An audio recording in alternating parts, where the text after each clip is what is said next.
Mais qu'est-ce que vous faites dans mon lit, monsieur?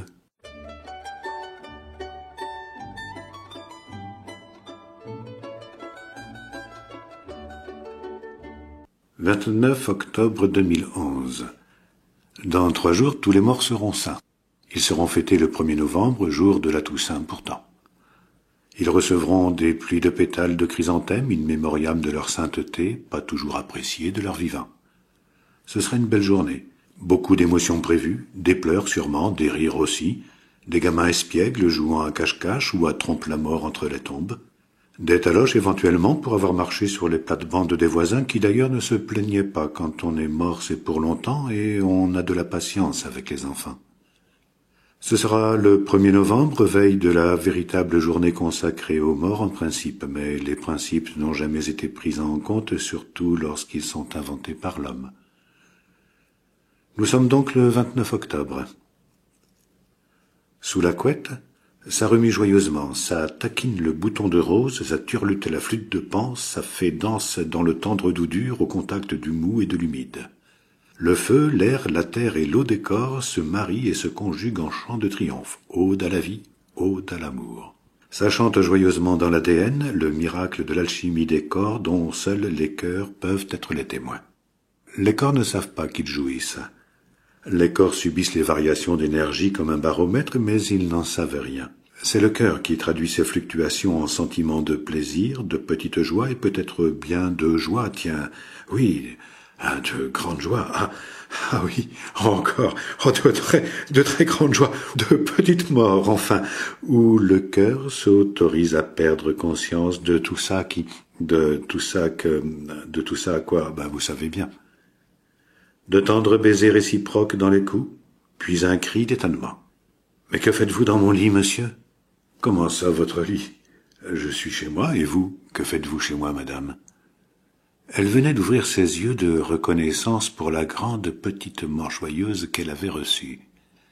Et elle ne l'a pas reconnu, lui, l'étranger qui était dans son lit, et qui, à n'en pas douter, a joué à l'horticulteur dans son jardin secret. Il venait d'ouvrir les yeux, le bas-ventre plein de reconnaissance de tant de tendresse et de douceur reçue.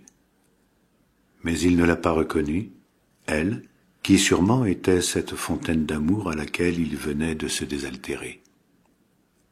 Ils ne se regardaient pas comme des chiens de faïence, non, ils ne voulaient pas casser ce qui, après tout, était une ravissante énigme. Alors ils se sont souris. Ils se sont rendus compte, en échangeant quelques mots, que ni l'un ni l'autre ne se souvenaient de leur vie passée. Ils s'étaient réveillés ce matin dans ce même lit, et c'est tout ce qu'ils savaient d'eux. Ma foi, ce n'était pas si désagréable, on pourrait même dire le contraire. D'un commun accord, ils ont recommencé, pour être certains que c'était eux, qui ne se connaissaient pas, qui avaient bien fait connaissance. C'était bien eux, étrangers l'un à l'autre en ce 29 octobre 2011.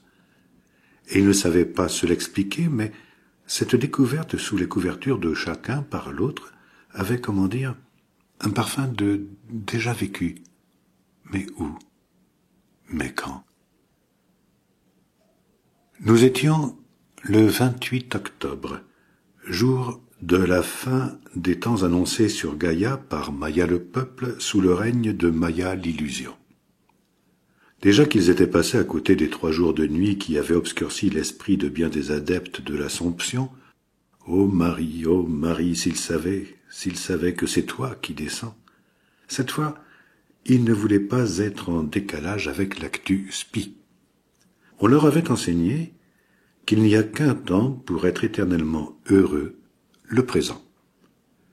Alors pour la fin des temps, il ne fallait pas s'inquiéter, il suffirait de basculer dans l'éternel présent. Pour être dans le présent, c'est simple, il suffit de se déterminer à laisser tomber le passé, tout le passé, à l'oublier totalement pour découvrir la vérité de maintenant, ici. Puisque le 28 octobre 2011 était la fin des calendriers, ils décidèrent d'un commun accord de se réveiller le lendemain en oubliant tout. Oui, tout leur passé serait oublié, c'est décidé.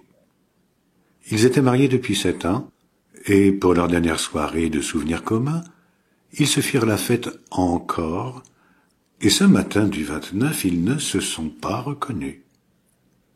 Ils ont en effet tout oublié, tout. Tout. Ils décidèrent de passer la journée ensemble afin de mieux faire connaissance. Laissons-les dans le lit de leur découverte. Mais demain, qu'en sera-t-il d'eux, demain? De quoi se souviendront-ils, s'ils décident encore aujourd'hui d'oublier tout leur passé?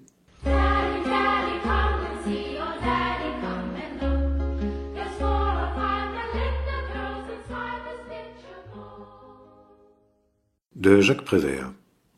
Qu'est-ce que ça peut vous faire que je sois de mauvaise foi si c'est pour la bonne cause? Et vous, qu'est-ce que ça peut vous faire que je lutte pour la mauvaise cause du moment que je suis de bonne foi?